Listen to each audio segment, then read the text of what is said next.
तुमचं पण तोंड असं हेकडं होते का? कसं? ते समोर सांगते. तर मी इकडे संध्याकाळी मेहंदी भिजवण्यासाठी घेतली.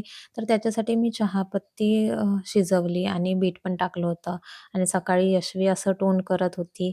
आणि मी उठल्याबरोबरच डोक्याला मेहंदी लावून घेतली, की मग कामं करायला ईझी होऊन जाते बा म्हटलं आणि मेहंदी जी हाताला लागून राहते ते पण निघून जाते. तर म्हणून मग मेहंदी लावून घेतली आणि घरातले सर्व कामं करून घेतले.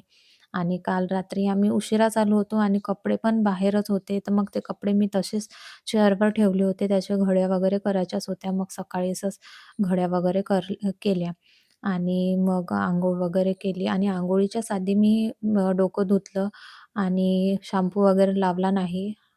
डोकं धुवून घेतलं. नंतर मग 4 वाजता तेल वगैरे लावलं आणि छान केस विंचरून घेतले आणि खरंच मेहंदी लावल्यानंतर केस हे खूप माझे कमी गळतात. बाकीच्यांचं माहीत नाही, पण माझे खूप कमी गळतात. तर मग इकडे मला वालाच्या शेंगा निवडायच्या होत्या आणि ह्या खूप वातड आल्या होत्या, तर तुटतच नव्हत्या. तर तुमचं पण असंच शेंगा किंवा एखादी कडक वस्तू मोडताना तोंड हेकडं होतंय का? नक्की सांगा. आणि यशवी ही वालाच्या शेंगाचे पण दाणे खाते. तिला वाटते की वाटाण्याचे दाणे आहेत, ती कशाचे पण दाणे खाते. तर मी तिला वाटाण्याच्या 2-3 शेंगा दिल्या होत्या, तर ती तेच खात बसली. तर तिला माहीत नव्हतं की मोबाईल सुरू आहे.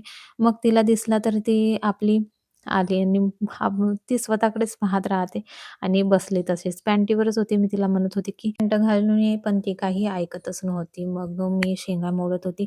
असाच होता आजचा ब्लॉग. ब्लॉग कसा वाटला नक्की कमेंट करून सांगा. बाय.